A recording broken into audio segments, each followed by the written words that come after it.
आज की कहानी है शूद्र।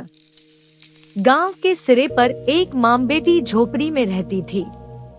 माँ विधवा थी तो बेटी कुंवारी। घर में और कोई आदमी न था। बेटी गौरा बाग से पत्तियां बटोर कर लाती तो माँ गंगा भाड़ झोंकती थी। इससे सेर भर अनाज मिल जाता तो दोनों खाकर सो पड़ती थी। इसी से उनका गुजर बसर हो रहा था। हर माँ की तरह गौरा की माँ को भी हमेशा यही चिंता रहती थी कि किसी तरह उसकी बेटी की सगाई हो जाए। पति के मर जाने के बाद गंगा ने कभी दूसरा घर नहीं बसाया, न ही कोई रोजगार शुरू किया था। तब भी माँ बेटी सुकून से रहती थी। इस बात को लेकर गांव के लोगों पर माँ बेटी पर संदेह होता था। सबके मन में यही सवाल आता था कि दोनों स्त्रियां कोई धंधा नहीं करती, कोई मर्द भी नहीं है, तो फिर ये इतने आराम से कैसे रहती है। कभी इन्हें किसी के सामने हाथ फैलाते भी नहीं देखा। कुछ न कुछ गड़बड़ जरूर है। शूद्रों की बिरादरी बहुत छोटी होती है। 5-10 कोस से अधिक उनका दायरा नहीं होता। आखिर क्या कारण है कि कोई गौरा से शादी के लिए तैयार नहीं होता। गौरा की शादी के लिए माँ बेटी ने साथ कई तीर्थ यात्राएं की। उड़ीसा तक हो आए लेकिन कुछ हल नहीं निकला। गौरा सुंदर और सुशील थी, लेकिन किसी ने उसे कुएं पर हंसते बोलते नहीं देखा था। उसकी निगाहें कभी ऊपर न उठती थी। उसकी ये हरकत गांव वालों के शक को और मजबूत करती थी। सभी को यही लगता कि कोई स्त्री इतनी सती कैसे हो सकती है। दिन गुजरते गए। गौरा की माँ चिंता में घुलती जा रही थी। उधर गौरा की सुंदरता, उसकी जवानी गांव वालों की नजरों में चुभ रही थी। एक परदेसी गांव से दूर नौकरी की खोज में कलकत्ता जा रहा था। 10-12 कोस दूर पहुँचते उसे रात हो गई। उस समय वह एक गांव में पहुंचा था। वह लोगों से किसी कहार का घर पूछते हुए गंगा के घर पहुंचा। परदेसी को देख गंगा बहुत खुश हुई। गंगा में उस परदेसी से उसका नाम पूछा तो परदेशी ने बताया कि उसका नाम मंगरू है। इसके बाद गंगा ने मंगरू का खूब आदर सत्कार किया। उसके लिए अच्छे पकवान भी बनाए। धीरे धीरे दोनों की बातचीत भी बढ़ने लगी। इसी दौरान शादी की चर्चा भी छिड़ गई। मंगरू नौजवान था। तभी उसकी निगाह गौरा पर पड़ी। गौरा एक सुंदर और शांत हाव भाव की लड़की थी, जिसे देखते ही मंगरू भी मोह में पड़ गया और वह झट से गौरा से सगाई के लिए मान गया। उसने 2-4 गहने खरीदे और कपड़े उधार लेकर सगाई कर ली। गंगा बेटी दामाद को अपनी नजरों से दूर नहीं करना चाहती थी, इसलिए दोनों गंगा के साथ ही रहने लगे। 10-15 दिन भी नहीं बीते थे कि मंगरू के कानों में कई तरह की बातें पड़ने लगी। बिरादरी के अलावा दूसरी जाति के लोग भी कई तरह की बातें बनाने लगे। मंगरू इन अटकलों से परेशान हो गया था, लेकिन वह गौरा को छोड़ना भी नहीं चाहता था। 1 महीने बाद मंगरू अपनी बहन के घर गया। बहन ने खाना परोसा। मंगरू ने बहनोई को साथ खाने के लिए कहा। बहनोई बोला, तुम खा लो, मैं बाद में खा लूंगा। मंगरू को कुछ संदेह हुआ। उसने साफ पूछ लिया कि आखिर बात क्या है। बहनोई बोला, मैं तुम्हारे साथ नहीं खा सकता। तुमने बिरादरी से बाहर शादी की है। किसी से न कुछ पूछा न कुछ बताया। जब तक पंचायत नहीं होगी मैं तुम्हारे साथ उठ बैठ नहीं सकता। तुम्हारी हरकत की वजह से मैं समाज से रिश्ता नहीं खत्म कर सकता। मंगरू तेजी से उठा और ससुराल लौट आया। मन बेचैन था। उसने किसी से कुछ नहीं कहा और रात के अंधेरे में गौरा को छोड़कर चला गया। इसी तरह कई साल बीत गए, लेकिन मंगरू का कुछ पता न चला। पति के गायब होने पर भी गौरा उदास न थी। वह हंसती खेलती, मांग में सिंदूर लगाती, रंग बिरंगे कपड़े पहनकर तैयार होती थी। अपने पीछे मंगरू एक भजन की किताब छोड़ गया था। खाली समय में गौरा उस किताब से कोई भजन गाती थी। पहले गौरा गांव की औरतों से ज्यादा मिलती जुलती नहीं थी। दरअसल उसके पास उन स्त्रियों से बात करने के लिए कोई विषय ही नहीं होता था। गौरा के पास अब गृहस्थ जीवन की ढेरों बातें थी, जिसकी चर्चा वह गली मोहल्ले की औरतें के साथ करती थी। वह सभी को बताती कि मंगरू कितना अच्छा सहनशील है। तभी वहाँ मौजूद एक स्त्री ने पूछ लिया, गौरा मंगरू तुम्हें छोड़कर क्यों चला गया? गौरा कहती, मर्द कभी ससुराल में रह सकता है भला? बाहर जाकर पैसे कमाना ही मर्द का असली काम है। वहीं जब कोई गौरा से ये सवाल करता कि मंगरू खत क्यों नहीं लिखता, इस पर गौरा मुस्कुरा कर कहती, अपना ठिकाना बताने से डरते हैं। जानते हैं कि गौरा सामने आ पहुँचेगी। सच कहूँ तो मैं उनके बिना एक दिन भी नहीं रह सकती। एक सहेली बोली, तेरी बात हम नहीं मानते। जरूर मंगरू और तेरी लड़ाई हुई होगी, तभी इसी तरह बिना बताए वह तुझे छोड़कर चला गया। गौरा बोली, बहना अपने भगवान से भी भला कोई लड़ता है क्या? जिस दिन ऐसी नौबत आई मैं कहीं जाकर डूब मरूंगी। कई दिनों बाद कलकत्ता से एक आदमी आया और गंगा के घर रुका। इत्तेफाक से वह मंगरू का पड़ोसी निकला। उसने कुछ पैसे और 2 साड़ियाँ गौरा के हाथ में थमाई और बोला कि मुझे मंगरू ने तुम्हें लेने भेजा है। ये सुनते ही गौरा की खुशी का ठिकाना न रहा। वह फटाफट जाने के लिए तैयार हो गई। गांव की औरतों से मिल आई और सबको अपने जाने की खबर दे आई। बेटी के जाने से गंगा मायूस थी, लेकिन साथ ही खुश भी थी। रास्ते भर गौरा के मन में हजारों अच्छे बुरे ख्याल आते रहे। बीच बीच में उसे अपनी माँ के अकेलेपन की भी याद आ जाती। डर सताता कि बेचारी अम्मा अकेले कैसे रहेगी, सारा काम अकेले करना पड़ेगा। बूढ़ी दिन भर रोती रहेगी। इसी उधेड़बुन में रास्ता कट गया।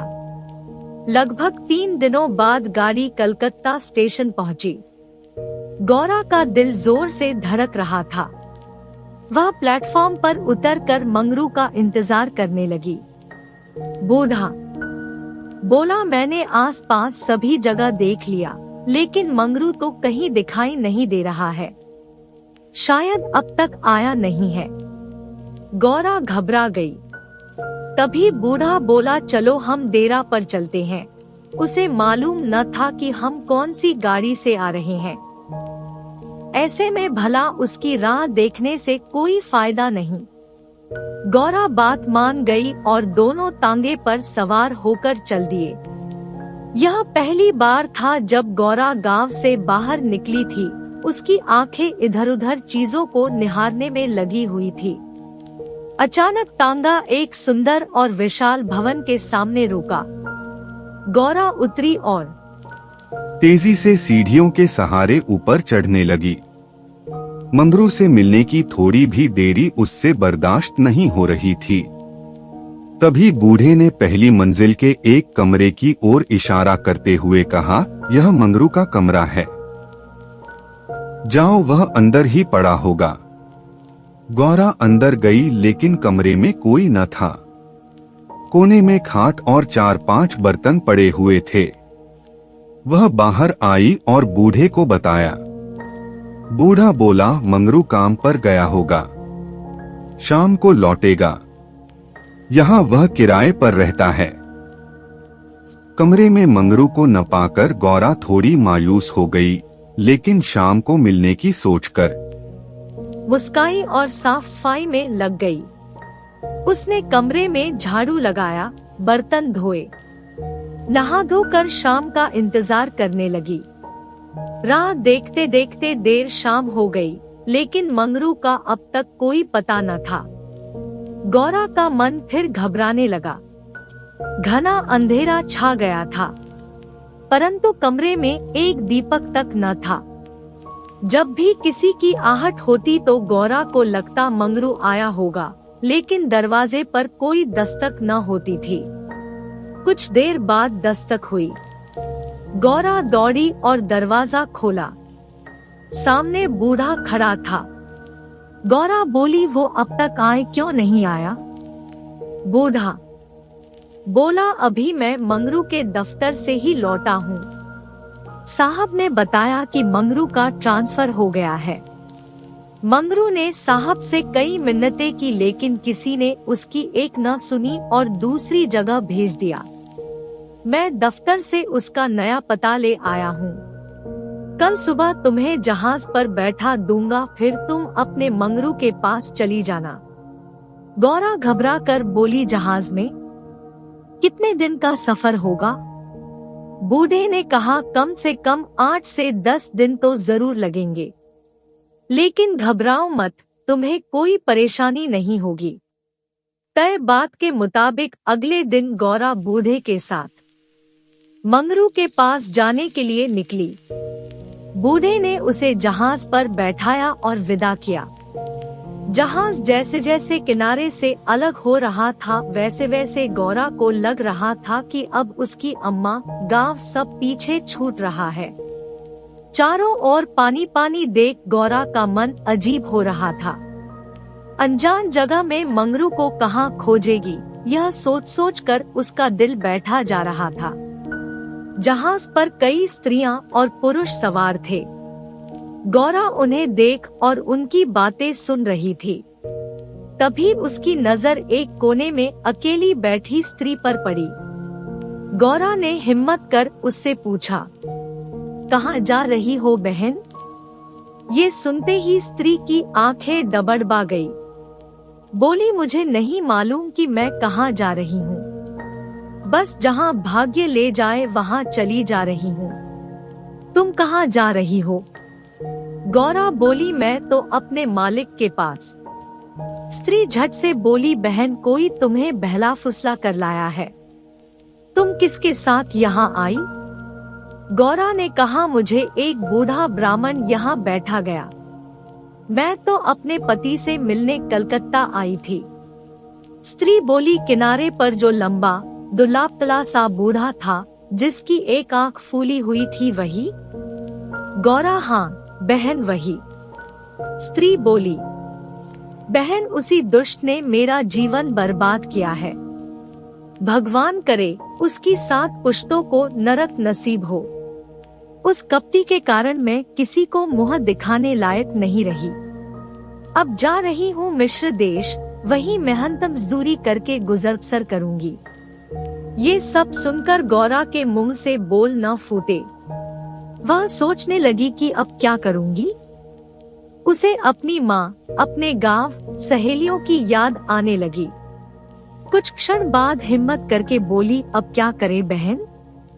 स्त्री बोली, अब यह तो वहाँ पहुँचने के बाद ही मालूम चलेगा। यह कहते कहते वह जोर जोर से रोने लगी और अपना दुख बताने लगी। गौरा ने हिम्मत दी तो स्त्री ने बताया कि शादी के 3रे साल में उसके पति की मौत हो गई। पति के ख्यालों के साथ वह किसी तरह जी ही रही थी कि एक रोज पापी बूढ़ा वेश बदलकर भिक्षा मांगने आया। उसने सन्यासी का रूप धारण किया हुआ था। मैं उसके जाल में फंस गई और आज मेरी यह दुर्दशा है। इसने मुझे पति से मिलवाने का लालच दिया। मैं बेवकूफ पति से मिलने की चाह में इस बहरूपिया की बात में फंस गई और इसके साथ चल दी। आगे की कहानी मुझे नहीं मालूम। अगले दिन जब मुझे होश आया तो मैं घर भी नहीं लौट सकती थी। अब बूढ़ा मुझे यहाँ ले आया और जहाज पर छोड़ गया है। स्त्री की बातें सुनकर गौरा को समझ नहीं आ रहा था कि वह क्या प्रतिक्रिया दे। वह बिल्कुल मौन हो गई थी। मंगरू से मिलन का सपना एक झटके में टूट गया था। गौरा को इस हाल में देख स्त्री बोली, भगवान पर भरोसा और साहस रखो बहन। हिम्मत पाकर गौरा बोली, मुझे अब तुम्हारा ही सहारा है, मैं और तुम दोनों अब साथ ही रहेंगे। स्त्री कुछ न बोली। दोनों एक टक नीले आकाश की ओर निहारने लगी। कई घंटों बाद जहाज किनारे पर पहुंचा। सभी यात्री उतरने लगे। तट पर मौजूद एक आदमी सभी यात्रियों के नाम लिख रहा था। अब गौरा के उतरने की बारी आई। जैसे ही उसने पाँव नीचे रखा, वह चौंक गई। उसके शरीर में करंट दौड़ गया। वह जड़ बन गई। न कुछ बोल पा रही थी और न ही पीछे से आवाज दे रहे यात्रियों की बात सुन रही थी। ऐसा लगा मानो दुनिया रुक गई हो। गौरा के सामने वह दृश्य था जिसकी उसने उम्मीद छोड़ दी थी। तट पर खड़ा व्यक्ति जो यात्रियों के नाम लिख रहा था, वह कोई और नहीं बल्कि मंगरू था। गौरा इस क्षण 7वें आसमान पर थी। उसकी खुशी छिपाए नहीं छिप रही थी। मंगरू ने अपना हाथ आगे बढ़ाया। गौरा ने प्रतिक्रिया न दी। इतने में यात्रा के दौरान मिली स्त्री ने गौरा को कोहनी मारी। गौरा लड़खड़ा गई। मंगरू ने उसे थाम लिया। स्त्री, क्या हुआ? इस आदमी को पहचानती हो? गौरा बोली, बहुत अच्छी तरह से। ये ही तो वे हैं जिनसे मिलने के लिए मैं घर से निकली। स्त्री बोली, अच्छा तो ये तुम्हारे पति हैं।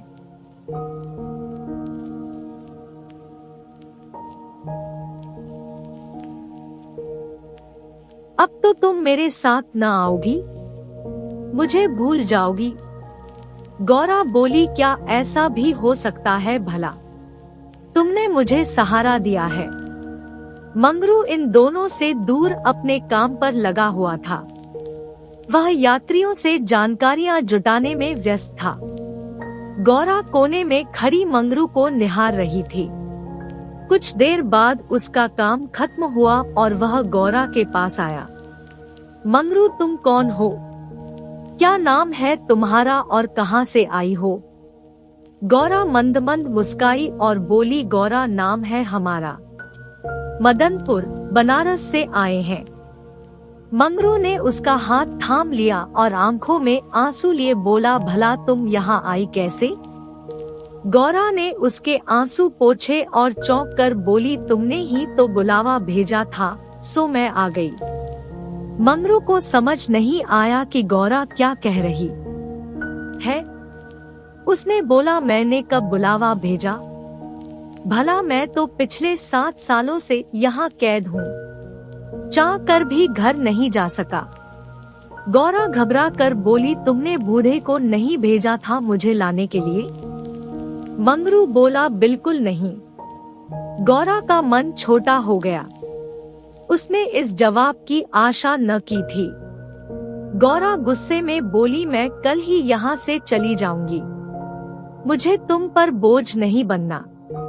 मंगरू बोला, अब तुम यहाँ से अगले 5 सालों तक नहीं जा सकती गौरा, यही यहाँ का नियम है। गौरा बोली, ठीक है फिर मैं अलग रहकर अपना पेट पाल लूंगी, लेकिन तुम पर भार न बनूंगी। मंगरू बोला, तुम मेरे लिए कभी बोझ नहीं हो सकती गौरा, तुम सती हो, देवी हो। जिस बूढ़े आदमी ने तुम बहकाया उसी ने मुझे भी यहाँ भेजा है। आओ मेरे साथ, मेरे ठिकाने पर चलो, वहाँ आराम करने फिर आगे बातें होगी। यह स्त्री कौन है तुम्हारे साथ? गौरा बोली, यह मेरी सहेली है, यात्रा के दौरान जहाज पर मिली। इसका यहाँ कोई न है, यह मेरे साथ ही रहेगी। मंगरू मान गया। तीनों लोग पैदल चल दिए। तभी सामने से 2 लंबे चौड़े शरीर के आदमी आते दिखाई दिए। मंगरू के पास आकर दोनों आदमियों ने बोला, आज से ये दोनों औरतें हमारी। मंगरू के क्रोध का ठिकाना न था। मंगरू चिल्लाकर बोला, ये दोनों मेरे घर की स्त्रियां हैं, इन पर आंख तक न डालना। दोनों आदमी ठहाके लगाकर हंस पड़े। मंगरू का गुस्सा और बढ़ गया। तभी एक आदमी गौरा की ओर बढ़ा और उसका हाथ पकड़ने की कोशिश करने लगा। मंगरू चिल्लाया, छूना मत वरना अच्छा नहीं होगा। दोनों आदमी सहम गए और बाद में देख लेने की धमकी देकर आगे निकल गए। मंगरू, गौरा और उसकी सखी आगे बढ़ गए। मंगरू बोला, इसलिए मैं कह रहा था कि ये जगह तुम जैसी औरतों के लिए नहीं है। अचानक सामने से एक अंग्रेज आ पहुंचा। उसने मंगरू से कहा, जमादार, ये दोनों औरतें आज से मेरे कोठे में रहेंगी। मंगरू ने हाथ जोड़ लिए। बोला, साहब, यह मेरे घर की औरतें हैं, इन्हें जाने दीजिए। अंग्रेज बोला, झूठ मत बोलो तुम। गौरा की ओर इशारा कर उसने कहा, इसको हमारी कोठी में भेज दो। मंगरू कांप गया और ना में सिर हिलाने लगा, लेकिन तब तक अंग्रेज आगे बढ़ चुका था। साहब की बात पर अमल करना जमादार का काम था। मंगरू समझ नहीं पा रहा था कि वह क्या करे। आखिरकार रास्ता खत्म हुआ। सामने मजदूरों के रहने के लिए मिट्टी के घर बने थे। बाहर दर्जनों की संख्या में स्त्री और पुरुष बैठे थे। सभी गौरा और सखी को गंदी नजरों से घूर रहे थे। किसी तरह नजर बचाकर मंगरू दोनों औरतों को घर ले गया और खुद दरवाजे पर बैठा रहा। दोनों स्त्रियां कमरे के भीतर अपने भाग्य को कोसती तो मंगरू दरवाजे पर बैठा रखवाली करता रहा। किसी तरह रात बीती। अगले रोज दिन किसी तरह कट गया। रात के तकरीबन 10 बजे दरवाजे पर दस्तक हुई। मंगरू निकला तो देखा सामने सिपाही खड़ा है। सिपाही बोला, चलो, तुम्हें साहब ने बुलाया है। मंगरू बोला, भाई तुम हमारे देश के आदमी हो, मुझ पर मुसीबत आन पड़ी है, मदद करो। जाओ साहब को कह दो कि मंगरू घर पर नहीं है। सिपाही बोला, न बाबा, वह बहुत गुस्से में है, मैं ऐसा कुछ नहीं कह सकता, तुम साथ चलो। मंगरू के पास कोई चारा न था, वह सिपाही के साथ निकल गया। मंगरू को सामने देख साहब जोर से चिल्लाया, वह औरत कहाँ है? कल तुम उसे मेरे कोठे पर क्यों नहीं लाए? मंगरू ने हाथ जोड़ लिए और बोला, वह मेरी पत्नी है साहब। साहब बोला, वह दूसरी कौन थी फिर? मंगरू, मालिक, वह मेरी बहन है। साहब गुस्से में बोला, हम कुछ नहीं जानते हैं, तुम उन दोनों में से किसी एक को लेकर आओ जल्दी। मंगरू साहब के पैरों में गिर गया और रोने लगा, लेकिन साहब का दिल नहीं पसीजा। उसने आदेश दिया, जल्दी एक स्त्री को लेकर आओ वरना तुम्हें कोड़े पड़ेंगे। मंगरू कोड़े खाने को तैयार हो गया। साहब नशे में था, उसने न आव सोचा न ताव। हंटर निकाला और कोड़े बरसाने शुरू किए। मंगरू की चीख निकल आई। साहब उसे लगातार कोड़े मारते रहे, लेकिन वह अपने घर की औरतों की इज्जत देने को तैयार न हुआ। उसने अपने प्राण त्यागना बेहतर समझा। इधर गौरा और सखी कमरे में बैठे मंगरू की बाट देख रही थी। उन्हें क्या पता कि मंगरू पर क्या बीत रही थी। अचानक किसी के चीखने रोने की आवाज सुनाई पड़ी। कान लगाकर सुना तो कलेजा मुंह को आ गया। यह मंगरू की आवाज थी। गौरा दौड़कर दरवाजे पर पहुंची। मंगरू की आवाज सुनकर उससे रहा न गया तो आवाज के पीछे दौड़ गई। फाटक खुला था। गौरा कोई है आवाज देने लगी, लेकिन जवाब न मिला। वह अंदर जा पहुंची। सामने मंगरू खुले बदन लहूलुहान हुए खड़ा था और अंग्रेज उस पर चाबुक बरसा रहा था। गौरा से यह सहन नहीं हुआ। वह दौड़कर मंगरू से लिपट गई और बोली, इनके बदले जितना चाहो मुझे मार लो, लेकिन इन पर दया करो। अंग्रेज खुश होकर गौरा से बोला, तुम यहाँ मेरे पास रहोगी तो मैं इसे छोड़ दूंगा। गौरा बहुत असहाय महसूस कर रही थी, कुछ न बोली। वहीं मंगरू दर्द से कहरा रहा था। जिस साथ के लिए वह यह सब कर रहा था, उसकी आंखों के सामने वह उससे छूट रहा था। गौरा ने दिल पर पत्थर रख कर कहा, मुझे तुम्हारी शर्त मंजूर है, लेकिन अपने पति के स्वस्थ होने के बाद मैं तुम्हारे पास आऊंगी। अंग्रेज बात मान गया। उसने मंगरू पर अत्याचार बंद किया और सिपाही को उसे अस्पताल में भर्ती कराने का आदेश दिया। मंगरू को अस्पताल ले जाया गया। गौरा भी उसके साथ थी। इलाज के दौरान गौरा एक क्षण के लिए भी मंगरू के सामने से नहीं हटी। 4 दिनों के इलाज के बाद मंगरू ने आंखें खोली। तय शर्त के मुताबिक अब गौरा को मंगरू का साथ छोड़ अंग्रेज के पास जाना था। यह उसे मंजूर नहीं था। ऐसे में उसने मरना बेहतर समझा। अस्पताल के बाहर नदी की धार बह रही थी। गौरा जाकर उसमें कूद पड़ी। आनन फानन में एक अस्पताल कर्मचारी दौड़ा मंगरू के पास आया और गौरा के नदी में कूदने की सूचना दी। मंगरू की आंखों के सामने अंधेरा छा गया। उसे कुछ समझ नहीं आया। दौड़कर नदी के सामने पहुंचा और छलांग मार दी। जीते जी जो कभी साथ नहीं रह पाए, अब वे दोनों परलोक की यात्रा में साथ जा रहे थे। कहानी से सीख। शूद्र कहानी से हमें यह सीख मिलती है कि व्यक्ति को अपना मन साफ और सच्चा रखना चाहिए। किसी कार्य को करने के पीछे यदि आपकी नियत नेक होती है तो नियति आपके साथ कभी बुरा नहीं करेगी। Thank you for watching. Please like, subscribe and share.